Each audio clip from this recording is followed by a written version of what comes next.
नमस्कार दोस्तों, कैसे हो दोस्तों। सामान्य वित्तीय लेखा नियम अपन पढ़ रहे थे और अपन ने नियम संख्या 44 तक पढ़ लिया था। आज की क्लास में अपन नियम संख्या 45 देखेंगे और नियम संख्या 40 थोड़े बड़े नियम है और मेरे पास दोस्तों थोड़ा सा समय का अभाव चल रहा है। तो दोस्तों अपन सिर्फ आज की क्लास में दो ही नियम देखेंगे।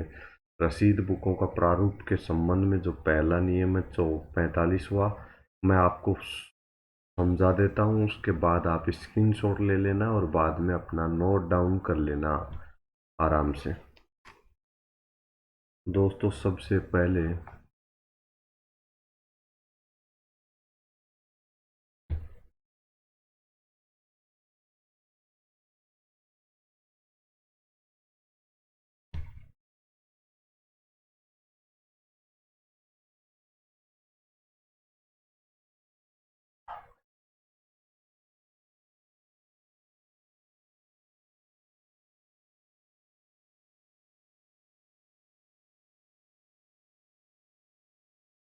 रसीद का प्रारूप इसमें बताया गया है। सबसे पहले तो रसीद का प्रारूप सामान्य प्रारूप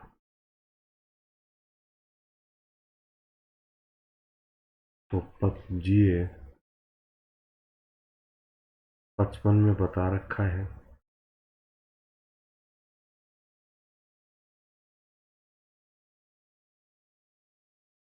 शिक्षा विभाग का प्रारूप, शिक्षा विभाग में जो रसीद दी जाती है नगद जमा पर, उसका प्रारूप 56 में दे रखा है। यह प्रारूप के संबंध में हो गया।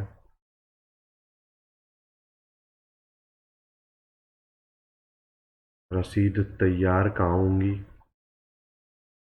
दोस्तों? राजकीय मुद्रालय में।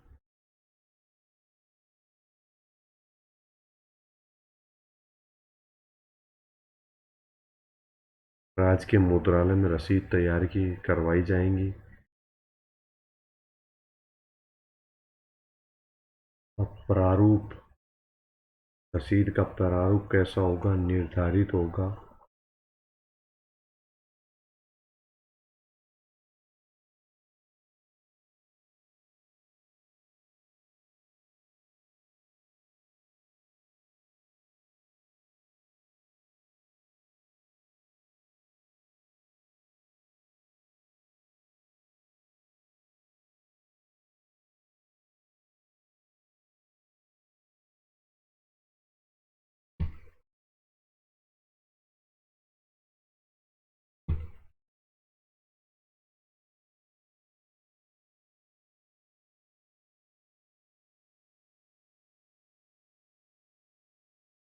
दोस्तों जब तक निर्धारित प्रारूप काम में लेंगे, जब तक किसी विशेष विभाग द्वारा अलग प्रारूप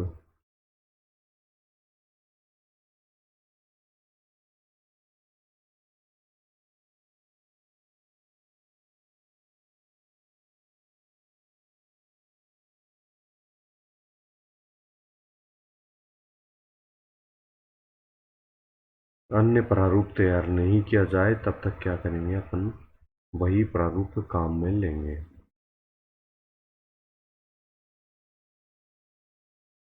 अब रसीद उपयोग लेने से पहले पहले क्या करेंगे,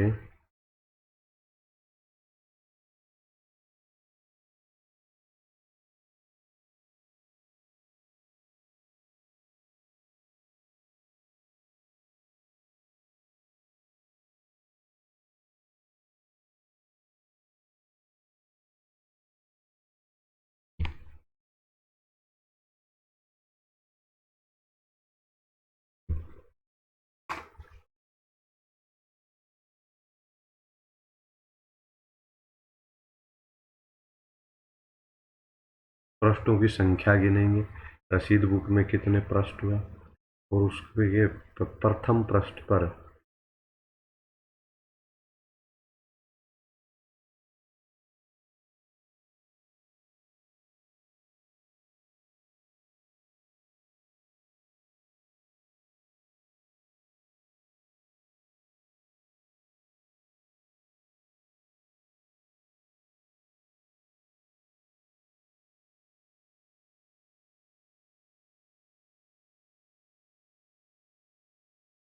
दोस्तों अब अपन ने शॉर्ट में नियम संख्या 45 नोट किया है। अब मैं एक एक पॉइंट आपको समझाता हूँ। रसीद का प्रारूप। दोस्तों रसीद का प्रारूप सामान्य प्रारूप किस में दे रखा है? जीए 55 में दे रखा है। जीए 55 में जो प्रारूप दे रखा है जिसको बोला जाता है जीए 55। दोस्तों ये एक फॉर्मेट तैयार किया गया है, फॉर्म भरने का एक अलग से फॉर्मेट तैयार किया गया है। और उस फॉर्मेट को जीए 55 नाम दिया गया है उस फॉर्मेट को।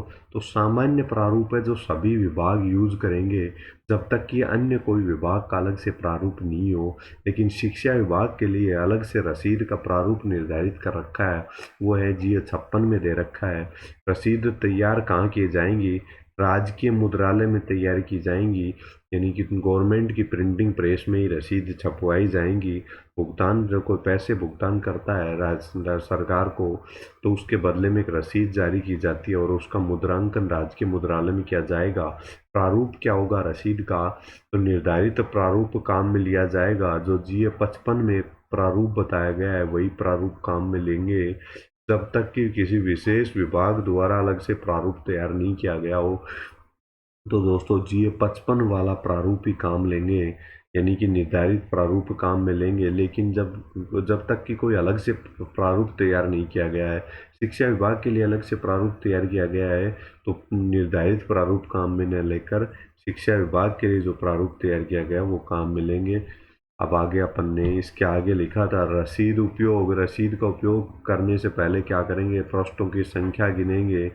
पृष्ठ मुख्य पृष्ठ पर पहले पृष्ठ पर ही कार्यालय अध्यक्ष या डीडीओ क्या करेगा? प्रमाणित करेगा कि भाई इस रसीद बुक के अंतर्गत 50 रसीद हैं 50 रसीद हैं। तो वैसे प्रमाणित करके और हस्ताक्षर करेगा कौन? अध्यक्ष और डीडीओ हस्ताक्षर करेगा। दोस्तों अपन ने नियम संख्या 45 देखा, तो सरल भाषा में लिखा हुआ है। अगर आपको समझ में नहीं आया तो भी आपको समझ में आ जाएगा। आप इसका स्क्रीनशॉट ले लें, बाद में नोट डाउन कर लेना, समय की बचत हो जाएगी। स्क्रीनशॉट ले लीजिए। अब दोस्तों अपन इसके बाद देखेंगे नियम संख्या 46।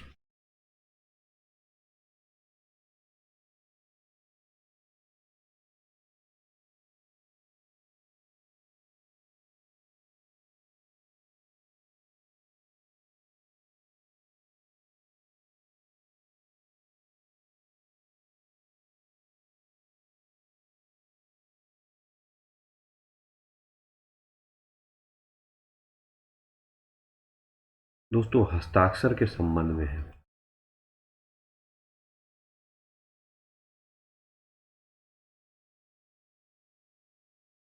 दोस्तों रसीद पर हस्ताक्षर के संबंध में नियम संख्या 46 है। और रसीद पर हस्ताक्षर कौन कौन व्यक्ति कर सकता है? तो निम्न।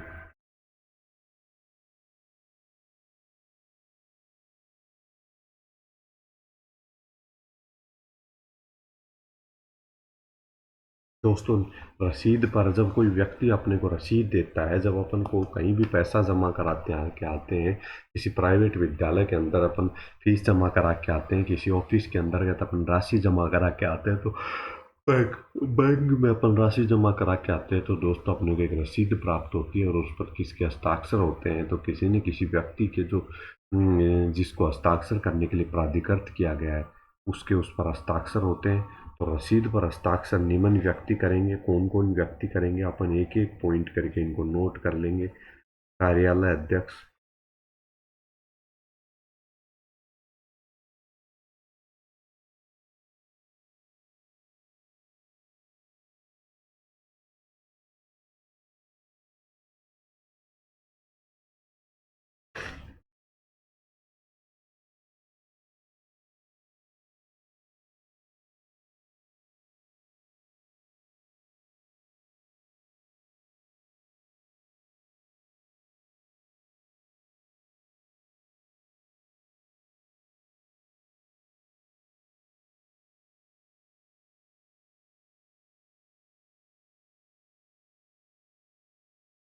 तो दोस्तों कार्यालय अध्यक्ष हस्ताक्षर करेगा, डीडीओ करेगा, कैशियर करेगा, और पुलिस में एसआई को अधिकार है कि जब राशि प्राप्त होती है, किसी का चालान कर दे काटा जाता है, तो उस पर कम से कम एसआई हस्ताक्षर करता है जब चालान मान्य होगा।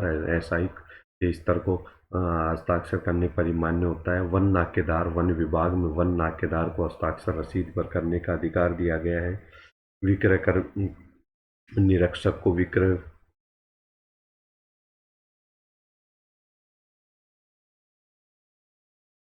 दोस्तों सेल्स टैक्स विभाग के अंतर्गत विक्रय कर निरीक्षक को अधिकार दिया गया है।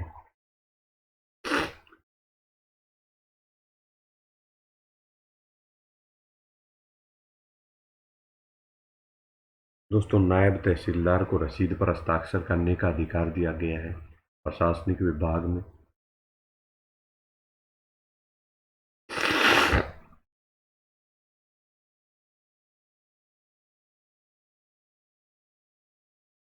खान विभाग के अंतर्गत तो दोस्तों हस्ताक्षर कौन करेगा? फोरमैन करेगा।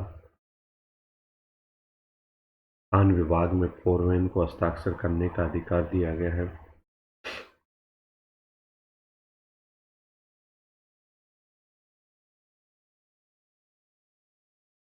राजस्व लेखाकार इस पर हस्ताक्षर करेगा, वो दोस्तों राजस्व विभाग के अंतर्गत राजस्व लेखाकार हस्ताक्षर करेगा। राजस्व लेखाकार को हस्ताक्षर करने का अधिकार दिया गया है। आबकारी विभाग में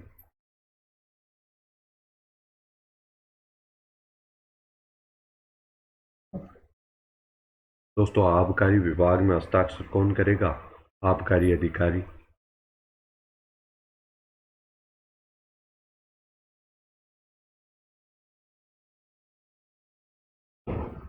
आबकारी अधिकारी करेगा।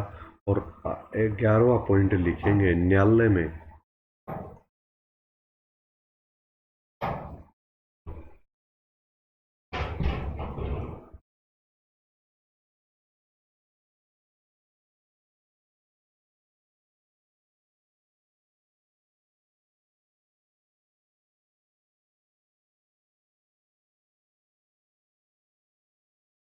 न्यायालय में रीडर को हस्ताक्षर करने का रसीद पर अधिकार दिया गया है। और नंबर 12 पटवारी।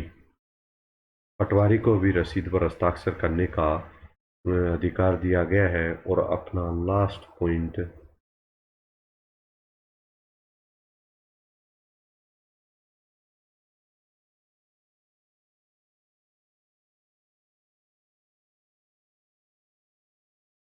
देवस्थान विभाग में मैनेजर को हस्ताक्षर करने का अधिकार दिया गया है। ये व्यक्ति हस्ताक्षर करेंगे रसीद के ऊपर हस्ताक्षर करने के संबंध में है। तो दोस्तों यदि अगर नकद के रूप में सरकार की कोई बकाया है या सरकार की कोई देनदारी है, वो नकद के रूप में प्राप्त नहीं होकर उसको बिलों के रूप में सेट ऑफ किया जाए, तो क्या बिलों के रूप में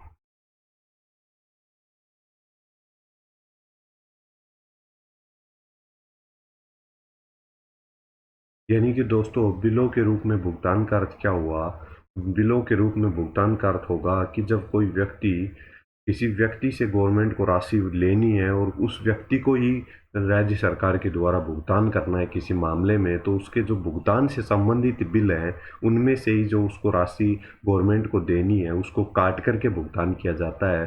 तो बिलों के रूप में जब भुगतान किया जाएगा तो क्या किया जाएगा? रसीद नहीं दी जाएगी।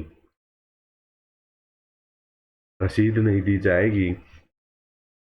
और रसीद कब दी जाएगी? ऐसे मामले में रसीद तब दी जाएगी जब भुगतानकर्ता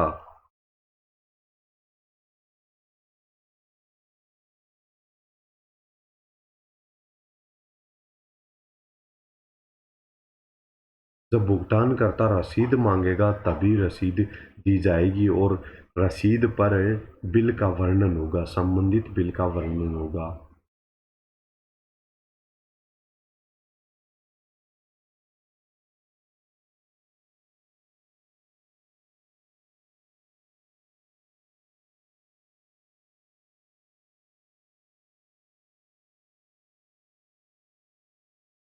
दोस्तों अपन ने नियम संख्या 2 देखे। नियम संख्या 45 और नियम संख्या 40 आज की क्लास में।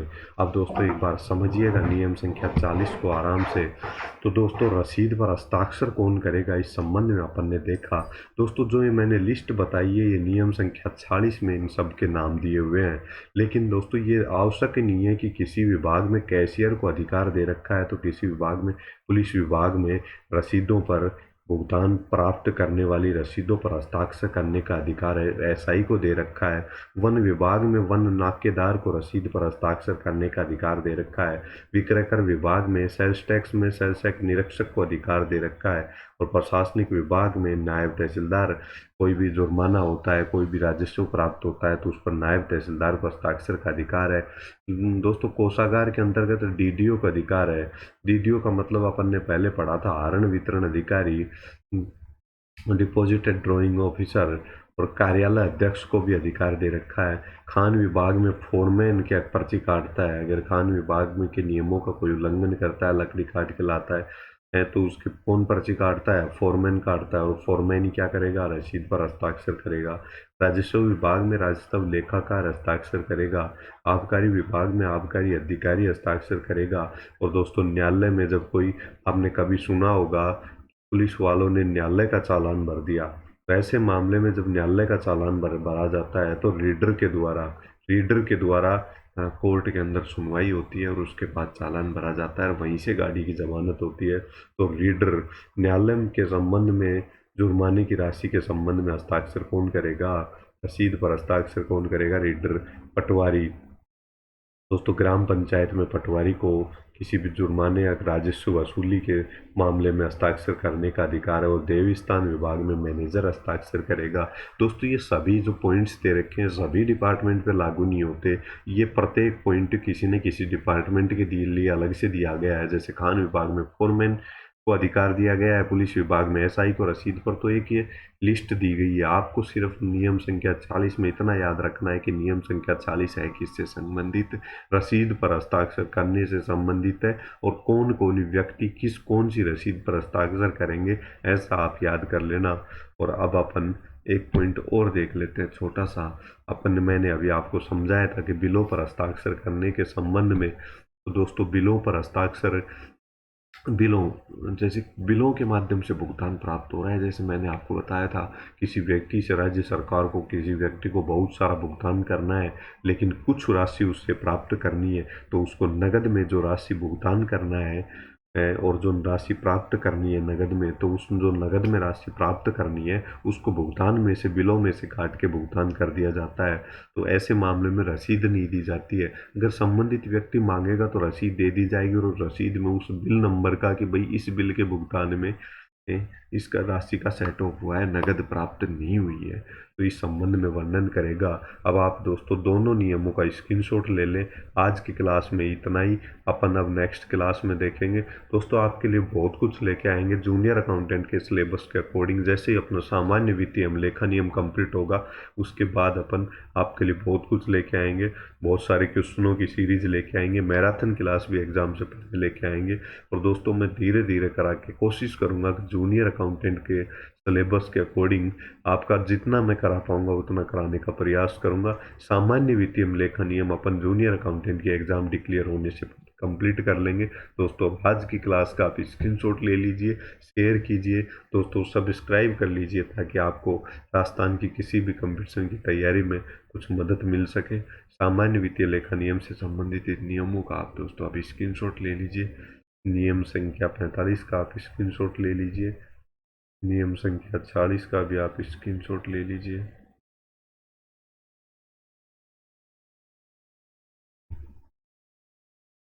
दोस्तों आपने स्क्रीनशॉट ले लिया है, धन्यवाद दोस्तों। आज की क्लास में इतना ही, धन्यवाद।